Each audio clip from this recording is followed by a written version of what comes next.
Because of his complex and esoteric philosophy, Tyler Durden is one of the most alluring characters in film history. Fight Club, however, is not a movie that overtly lays out Tyler's philosophy. A lot of his philosophical views are cryptic, and they live in the subtext of his iconic quotes. So in this video, we'll take a look at those quotes, and we'll try to explain in simple terms the entire philosophy of Tyler Durden. We're first given insight into Tyler's philosophy in the bar scene, wherein we quickly find out that Tyler is anti-consumerism. Anti-consumerism is an ideology that opposes the continual buying and consuming of material possessions. It also despises the actions of corporations, who pursue their financial goals often at the expense of the public's welfare.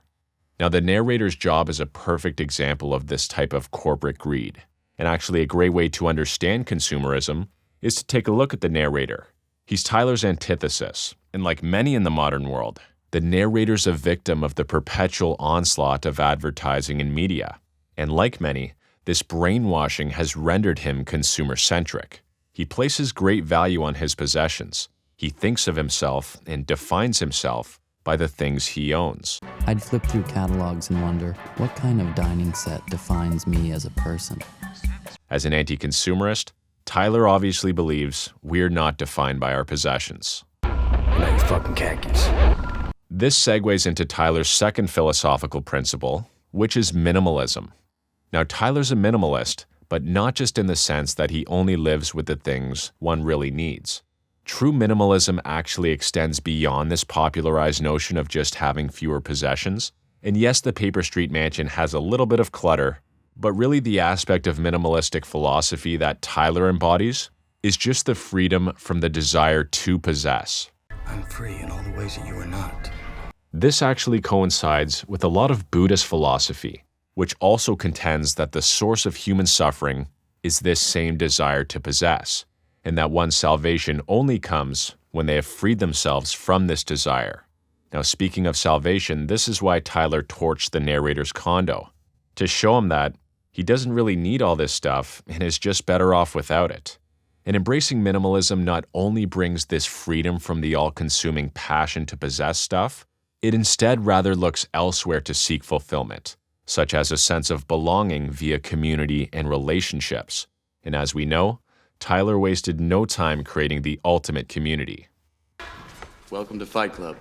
I would argue that the main tenet of Tyler's philosophy is something called Primitivism. Primitivism involves trying to emulate or recreate a primitive experience, an experience free from the modern constraints of governments, free from the monetary system, and free from the comforts of television, celebrity magazines, or duvets. We actually see this philosophy emerge in the very unique scene after the car crash when the narrator's recovering back in the Paper Street Mansion, and Tyler's just quietly whispering out his plans for the world. In Tyler's utopia, he describes a hunter-gatherer world that sustains itself solely on primitive practices. In the world I see, you're stalking out through the damn canyon forest. You'll also notice that Tyler has Project Mayhem members engaging in some primitive practices, like when they're grooming gardens.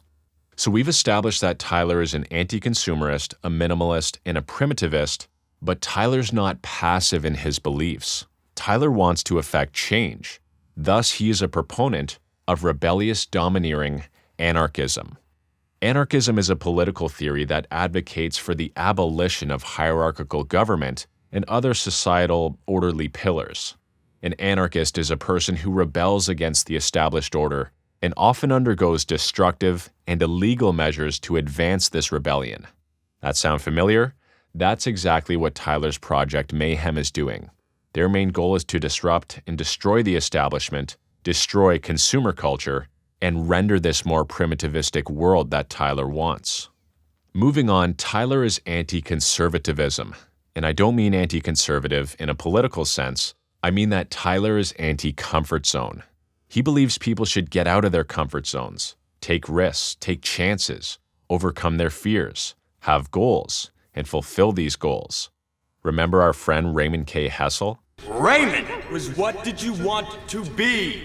Kinda like Raymond, our narrator was a bit too conservative. He's really just used to his unconfrontational, mundane, and orderly life. And thus the actual fighting in Fight Club really serves as just a metaphor for getting out of your comfort zone to transcend the numbing effects of modern existence. What's more uncomfortable than getting into a full-blown fistfight, and then after confronting this fear, what normal day occurrence could ever scare you? And as Tyler says, How much can you know about yourself if you've never been in a fight? okay, perhaps physical fighting is a little bit extreme, but the essence still holds. Valuing discomfort over comfort is where real personal development and self-knowledge begins. Moving on, Tyler is a misogamist. I didn't say misogynist, I said misogamist, meaning that Tyler is anti-marriage. He has sex with Marla not for love, but for sport. Regarding the prospect of marrying a woman, Tyler has this to say. I'm wondering if another woman is really the answer we need.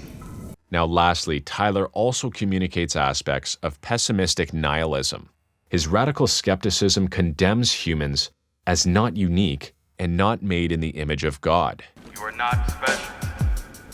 You are not a beautiful or unique snowflake. He even despises this idea of God, who he believes, much like his father, has abandoned him. Furthermore, while many religious people believe in something called fatalism, which is this idea that our destiny is actually predetermined by God, Tyler just believes stuff happens and the chips should fall where they may. I say let's evolve. Let the chips fall where they may. Really, in short, Tyler's philosophy and all of these tenets can be summarized as a critique of modernity. Now let me know what you think about Tyler's philosophy down in the comments below. I want to thank everyone for watching this video. I appreciate all your subscriptions, your likes, all the comments. I'll be back soon, and I'll see you next time.